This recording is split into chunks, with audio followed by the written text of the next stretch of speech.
We're back for season 2. Yes, it's bigger. It's badder. It's Oh, just get on with it. bad scripts.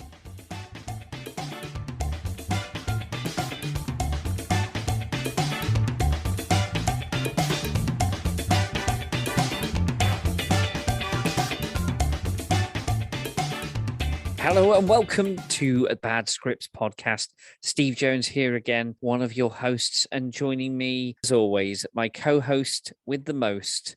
It's the one and only Mr. Mike Garlia. Hi, Mike. How are we? Hi, Steve. I'm very well. Thank you very much. And how are you? I'm very good, thank you.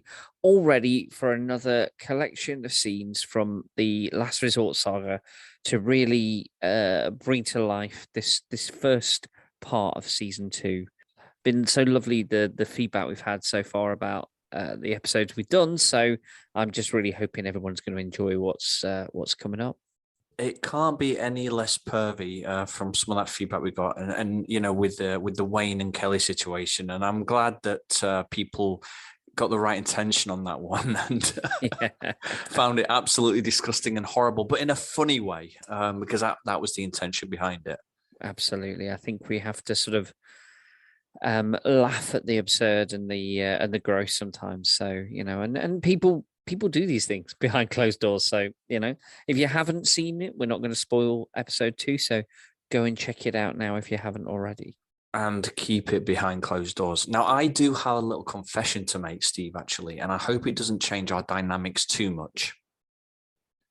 Okay, I'm feeling a bit blindsided here, but far away.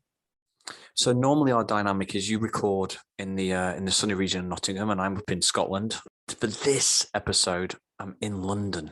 You are. That's right. The jet setter that you are.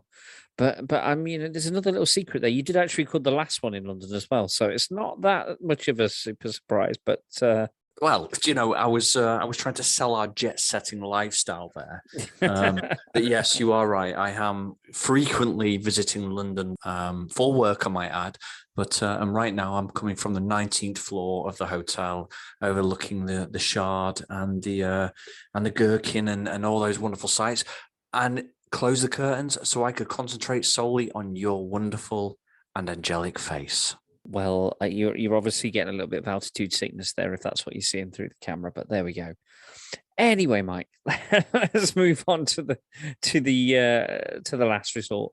I guess it's interesting. We introduced some new characters last week, 3 new camp coats, and we didn't really talk about them as characters when we did the script. So we've got Ali and Paula and. It's Haley, Ali, and Paula. Hap. I was thinking, as I've just like to call her, or Pa, if you want to opposite. Pal. Pa. I was just going in alphabetical order, so never mind. But there we go. So Haley is a bit of she seems like a bit of a go-getter. Really, really happy. Clearly has a history with the resort, and because she's just so happy all the time. I think Ali, if anyone's listened to the special where we had our guest Ali Riley on, they'll know that we wanted to honor her with a character. So I guess there's it doesn't take a great deal of imagination to say that we didn't even change the name that much, but we did get Ali's permission as well to include some of her and some of us great story into the show as well. Yeah. And then I think, Paula, and how would you describe Paula as a character being so new into this? She's a yummy brummy, I guess you could call her. She's a little bit more sarcastic, and it's just kind of there for the ride. I think she's the yin to Paula's Haley's yang. She's kind of the opposite. She's not as fussed about it all. Don't get me wrong, she'll do her job, she'll work hard, she'll be a good camp coat, but I think she's a lot more just chilled about it all. I'm like, I don't see the big fuss, but she just gets on with it. And they're going to play in their own ways a pivotal part in the stories going forward, which we're not going to reveal just yet. but they're going to be, they're going to change the dynamic a little bit, and that's always the case. You would have noticed we've reviewed some of the older characters and brought in some new ones, and I think that's the right thing to do. Not replacing like for likes. We can't retread old stories, but I guess we wanted to explore a different side of people than we usually do. And it's that changing dynamic as well, from the people that were there before to the people that are there this season, and just see what those relationships and interactions are like. So it's all good. One of the unknowns that we got though was how much people responded to the return of Margaret. Yeah, everybody loves Margaret, and I mean we love Margaret because she is obviously based on real people, and anybody that listened to one of last season's specials will know that a lasting legacy that Margaret has. So it's something that we love to have those regulars, because they came back year after year, they came back week after week, and they lived and breathed the resort. So it's nice to have them back and to having new storylines there, and Margaret's going to play again an important part in this season too. So stay tuned for that. Well, given your range of accents, Steve, I promise I won't suggest a scene where they're all in the same scene, just to hear how you would jump from accent to accent, because you're getting yourself in a bit of a hole here. You've got Brummie, you've got kind of Dorset, West Country, you've got Mancunian in there as well. Yeah, I'm just wondering. There's probably going to be some Irish. I think have you not played someone Irish already? I attempted an Irish accent, and I must send an apology out there to a friend of mine, Brona, for butchering the Irish accent. So I do apologise, Brona, for that if you're listening. So, but I think your accents are getting better and mine are getting worse, to be perfectly honest with you. I think I've just accepted that. I wouldn't go that far, but what I will say is that's a great segue into our first scene, because Daisy is back, our wardrobe manageress. So well worth sticking by, and let's get straight into the scene. Interior wardrobe department day. Daisy is hard at work pinning bright day-glow material to a tailor's dummy. Next to her is a drawing of costumes as she hums and mumbles "Fog on the Tyne" quietly. She scrutinizes her drawing and then turns back to the dummy, accidentally stabbing her finger with a pin, cursing under her breath and recoiling quickly. Sorry, Steve, just before you go into that, what Fog on the Tide? What I can't. Tyne. Yeah, it's a river in. Have you never heard the song Gaza sang? Gaza did a cover of it. No, can Fog you? on the Tyne is all mine, all mine. Fog on the Tyne is all mine. Come on. So how would she hum it then?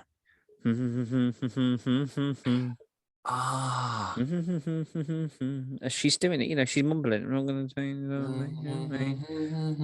yeah, got you. Thank you. Right. You did that just purely to make me sing and hum it. I know. So your tricks aren't passing by unnoticed. We'll Old habits die hard, my friend. Old habits die hard. Okay. Well, we're going to go back so we can be sure we get that right. She scrutinizes her drawing and then turns back to the dummy, accidentally stabbing her finger with a pin, cursing under her breath, and recoiling quickly. I've had a few nasty pricks in my time too, dear. Daisy, startled by this, spins round to see Bernie stood in the doorway. Bernie DaCosta. Bernie walks into the space and minces his way to Daisy, hand outstretched. Oh, you've no doubt heard of me as being veterans of the stage. Daisy, with a mouthful of pins, nods her head in agreement. And I, of course, know all about you. I just loved your designs for Underground Overground. Uncle Bulgaria, masterpiece. We weren't surprised the show bombed. Terrible idea, but not your fault, darling. Daisy smiles, but looks slightly confused. And now, look at us, both here, working tirelessly to roll a turd in glitter. Bernie looks around the department, touching costumes as he goes through the rails. Daisy removes the final pin from her mouth. Sorry, Pit. Is there something I can help you with? Bernie dramatically pivots on the spot as he turns back to face Daisy. Just looking to get acquainted with my new best friend. You and I shall be joined at the hip. What are you working on currently? I've got a boyfriend, like. You all right? Oh, I do love the northern humor. I mean, designs, costumes. Well, I'm just doing some stuff for Judy, like, the cabaret show. Oh, are you now? Aye, I can show you if you like. Not necessary, darling. Stop everything at once. I have something better, more in keeping with your amazing talents. Oh, yeah? What's that, then? Oh, plenty of time for that. Just putting you on a retainer. Robin enters the wardrobe wearing just his jacket and shirt, trousers over his arm as he walks towards the ironing board. Bernie immediately sees him. And who is this a fine specimen? Robin looks over and waves. Hi, I'm Robin. Well, hello. You're Robin. My heart stood like that. Come over and introduce yourself properly. Robin obediently walks over, still not wearing any trousers. Robin is one of our most talented, like. Bernie looks him up and down. Are you now? Yes, I'm a camp coat here. Bernie gives a dismissive look. But I'm also in a boy band. Oh, how original. Does the world need another boy band? Tell me, what's your name? Robin. Of your group? Well, we're called Fusion. Never heard of you. Answer me this, Robin. Was that always your dream? Oh, God, no. I trained at Lionel Blair's dance academy for years. Oh, I know Lionel. Great guy. Wonderfully talented. Listen, young man, this is the best advice I can give you. There's a lot of young men like you vying for a top spot in a professional production. I've helped many of them on the way up and brought many down along the way.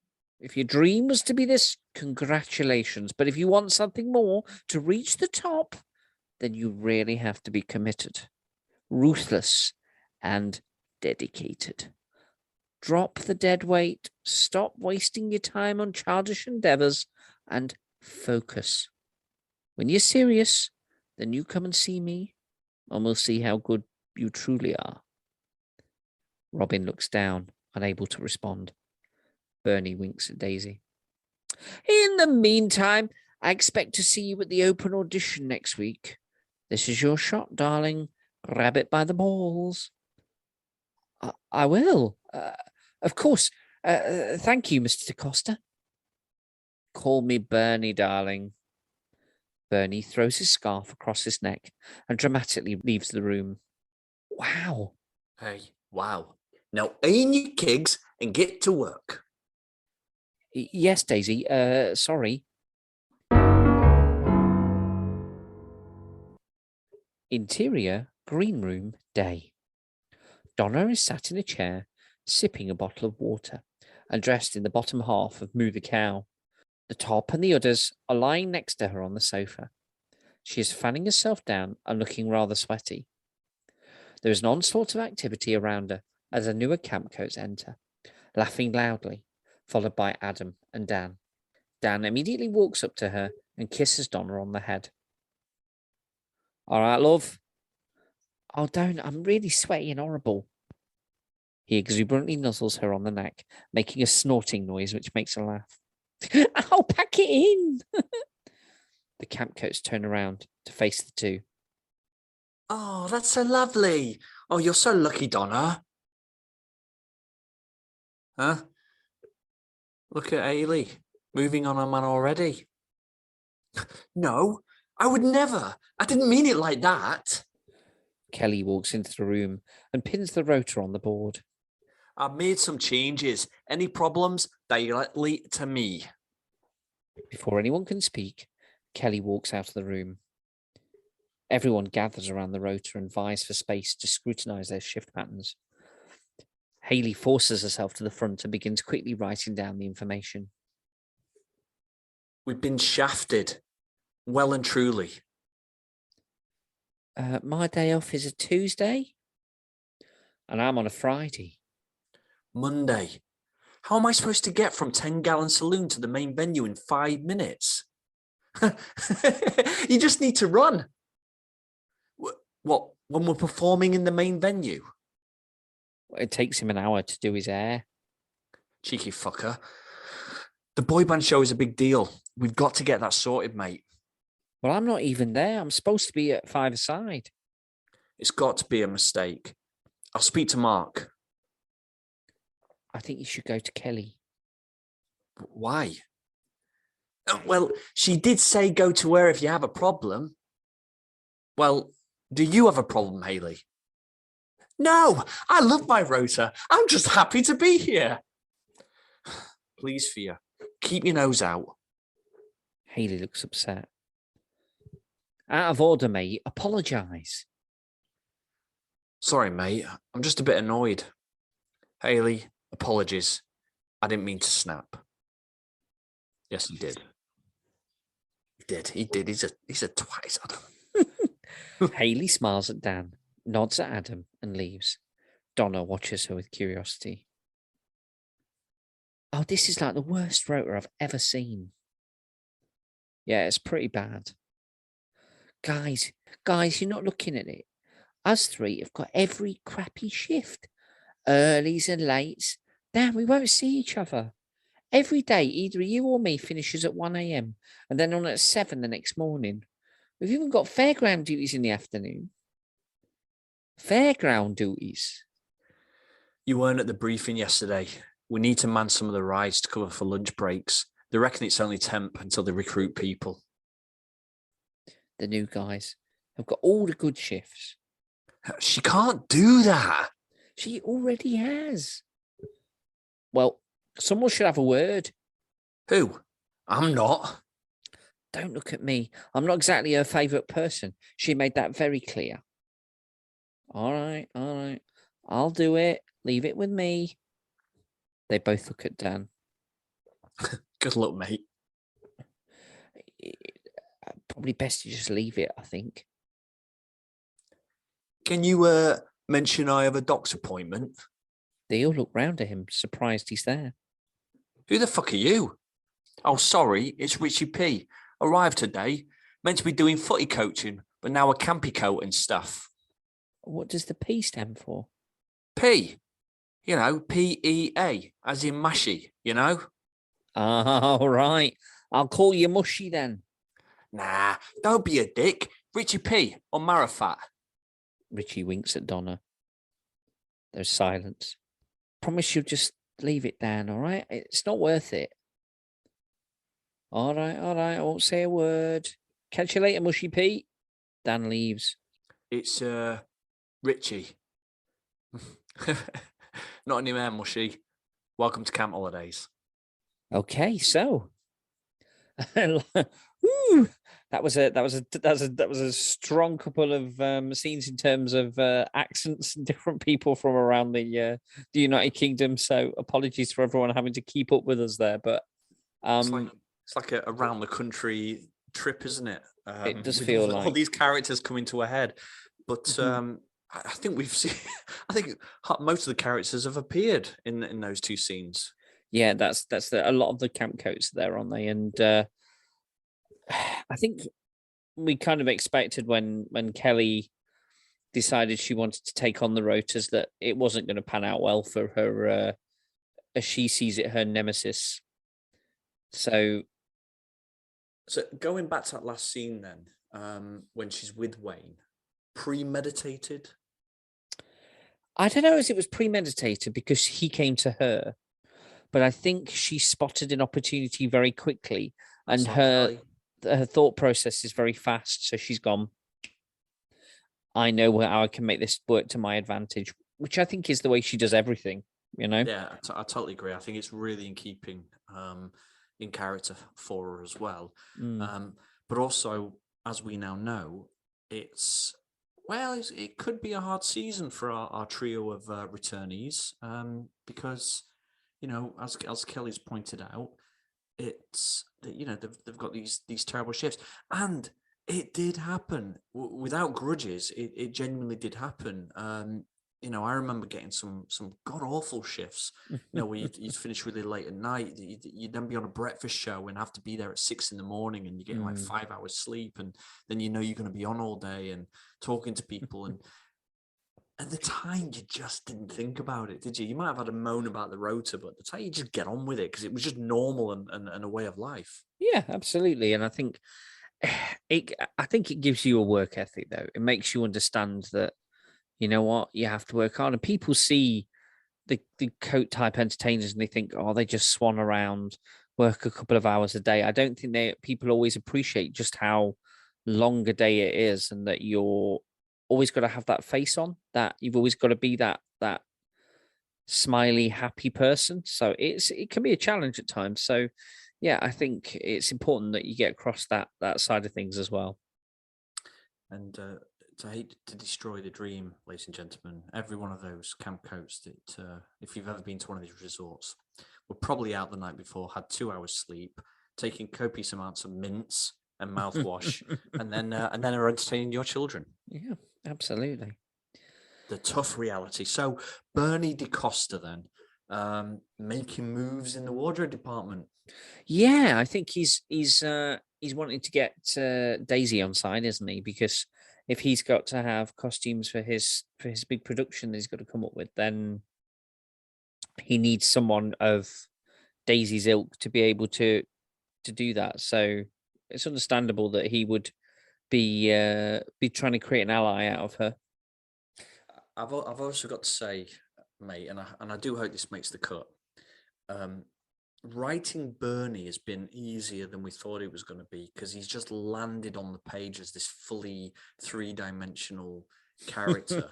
But you do play him in such a way that it does conjure an image in one's mind, and I think it's the way you're bringing it to life. Just reading those lines, because when you're writing we've said this before, we'll keep saying it, but when we're writing those lines, you have no idea how it's going to come out when you actually verbalize it, and it could work. And as we have always promised our audience, from a value point of view, we always lay down first cut. We don't go back. We don't rewrite. We don't try and make it better and shine it up. We just, what you're hearing is exactly what we've written, and then being read for the very first time. And I got to say, Steve, I thought you did an absolutely remarkable job, especially that big monologue that Bernie gives to Robin about his dreams and all that. So well done. Hold on a minute. I'm just going to clear the air. All the smoke you blown up my ass has got in front of the screen. Right. Okay. Let's carry on then. I'm sure the audience want to hear exactly what's going to happen in our next scene.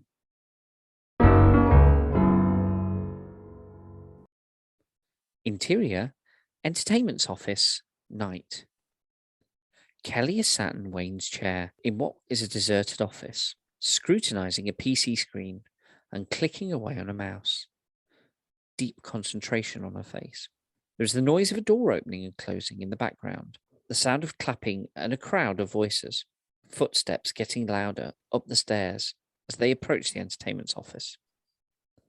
Dan walks past the office, glancing in as he continues on his journey. Kelly doesn't notice. After a moment, Dan reappears at the door and lightly taps on the door. Kelly doesn't react. Dan steps forward and taps again. She doesn't move. Dan takes one last step forward, loudly clearing his throat. Kelly finally looks up. Have you got a minute? Kelly doesn't look. Aye. Dan steps up into the office and walks toward her desk. Kelly looks up. Oh, you mean now? Dan stops short. If you're busy, I can come back. Don't be silly. Wait, she's not Yorkshire, is she? Oh, don't be silly. Don't be silly. Must be important. Right. No, don't be silly. I can't say that word. Silly. Scottish, silly. No, don't be silly. Must be important, right? Dan backs up to the door. Oh, it's late. It can wait till tomorrow. No worries. Well, it couldn't wait 30 seconds ago. What's up? Dan stands motionless. Come on, we haven't got all night. Dan edges back into the room and sits down. Kelly turns to face him and smiles. So, Dan, what can I do for you? I just wanted to speak to you about the rota. Kelly doesn't react and continues smiling at Dan. She nods at him to go on. Well, some of the Colts aren't happy with it. Really? Well, it just seems a bit unfair. Kelly sits back, feigning shock. And what's wrong with it? Dan shrugs, looking uncomfortable. So, when you say camp coats, who do you really mean? Kelly, being honest, you got some of the guys on double shifts. The splits are a bit crap too. We've all been separated on our days off. So, you're talking about you and Donna? So, you did it on purpose? Kelly sits back. She sighs. The shifts have got to be covered. It's just the way it is. Dan sighs too. It just seems a bit funny that it's only us that have you done that to. Well, that's to be expected.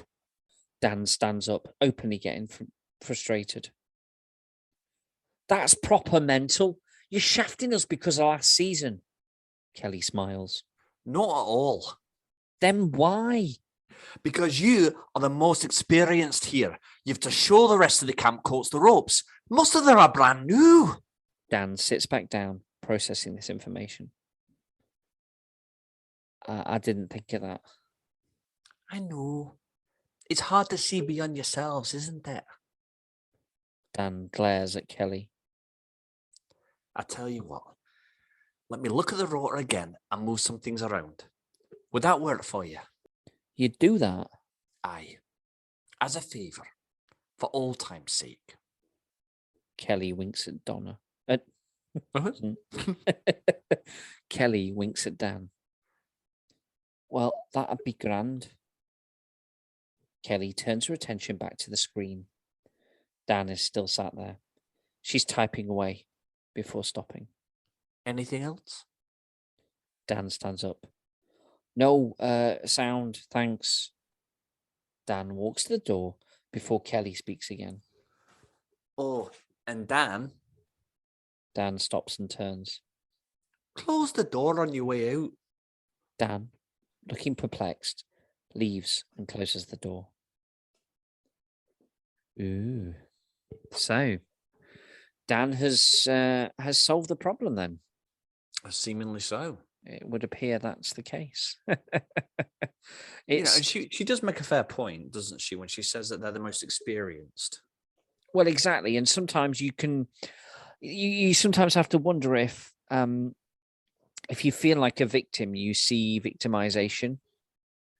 So it's like, are they interpreting what's happened as Kelly's intentionally trying to do something without considering the possibilities that there'll probably be other people on that shift that aren't as experienced and they need to be spread around. So, you know, there's two sides to it, and you know, who's to say which way Kelly's mind has swung?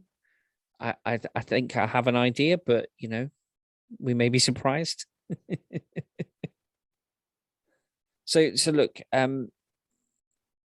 we're another 3 scenes in now. Do we want to do another one before? I think we owe it. I think we owe it one last one to finish the night off, because I know the next one is still this night. So it would seem unfair to just leave it there and then rejoin it the next night. We might as well start with a fresh new day. I think a bonus extra scene for our lovely listeners seems like a fair deal, don't you?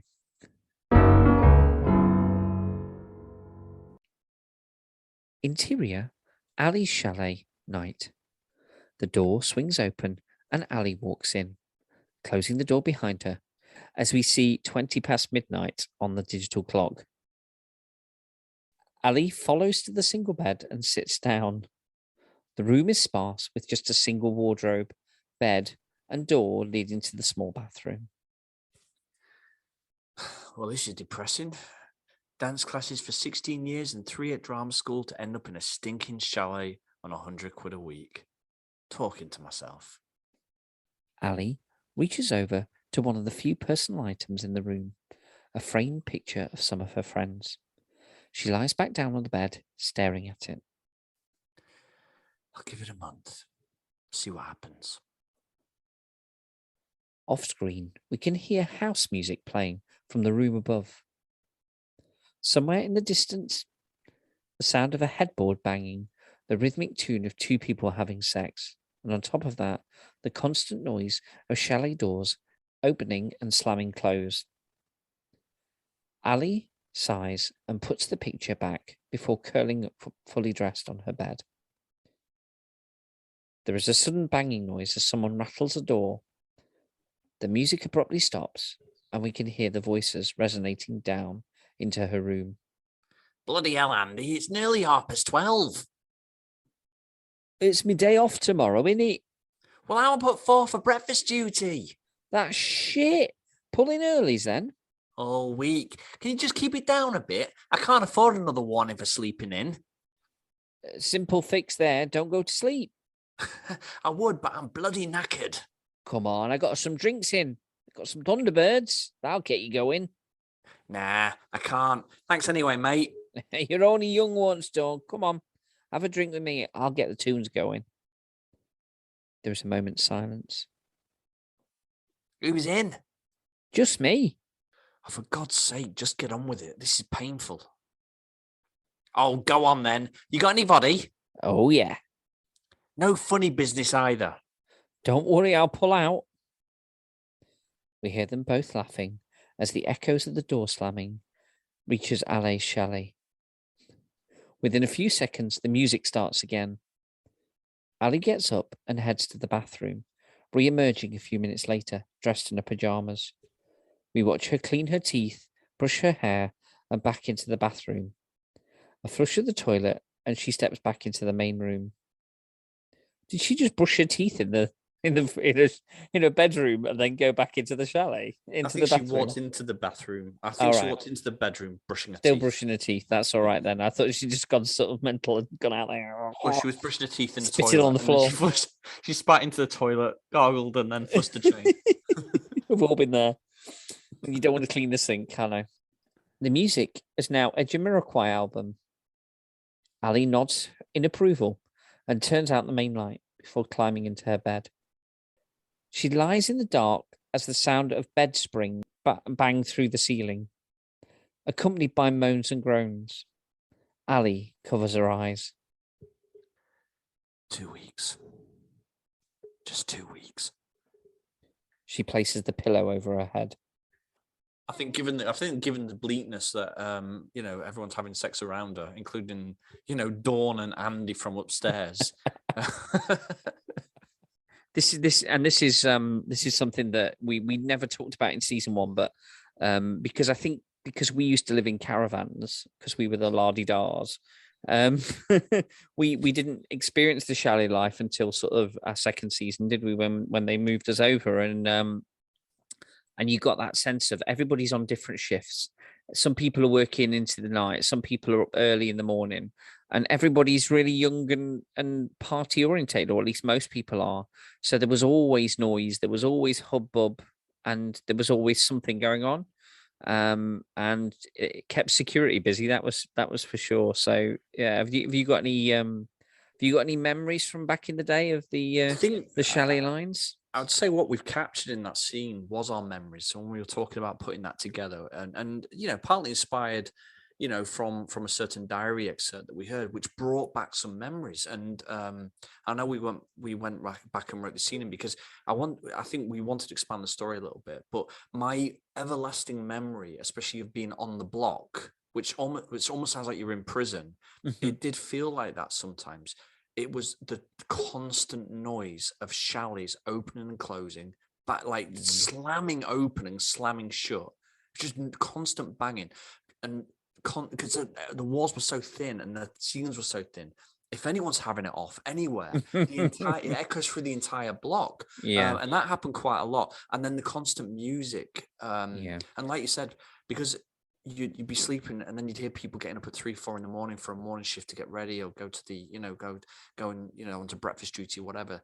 And it was just nice to capture that broader sense of story, that there's more going on than just the entertainment business. There is all these people working and all getting into all sorts of mischief that God only knows what, Well, there's a spin-off to write.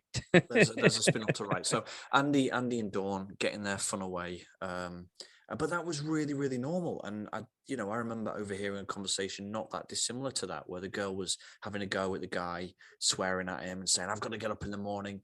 And he was like, "Oh, just come and have a drink with me and stop being such a bitch." And she went, "Okay." And then they started going at it. And you're Wow. like, you're laying there going, "I can't believe what I've just heard," And Well, I'd just like to apologize for that now, Mike. I was young and impressionable, and I shouldn't have done it. But there we go. Yeah, were you the one slamming all those doors shut as well? As you knocked from, what was it, 12 o'clock at night? You just go down the lines, knocking on each door until you found someone willing to take you in? That's Hello. That's not strictly true. Slam. Hello. That's not strictly true. You're exaggerating a little bit there, but there we go. We shall discuss that another time. But the other bit, so again, there is some truth in this, because I know when I said, "Oh, it has to be Jamiroquai's album," because there was people that lived above me who played that over and over and over again whenever they were having sex, and I associate that album with people having sex because I heard it so many times. Oh so dear. That's why that is. So there you go. There is a little Was bit. Was it the return of the reverse cowgirl? Sorry, that was a bit of a included. Fantastic. Well, thank you again, Mike, for your insights there and a little bit of a reflection on the reality of. We've just about come to the end of time for today's episode. So thank you everyone for joining us again. We'll be back again very soon for another episode of the Bad Scripts podcast. But as has become tradition, it's always important for us to be left with a phrase or a word or just a leaving note from our gracious host, Mr. Mike Garlia. So, Mike, what words of wisdom have you got for us today? Very, very easy for this one. In the immortal words of Bernie DaCosta, if you have a dream, you need to be committed, ruthless, and dedicated. Thank you. And on that note, we'll see you next time on the Bad Scripts podcast. Goodbye. Bad Scripts was written and performed by Mike Garlia and Steve Jones, a Beach Tide production.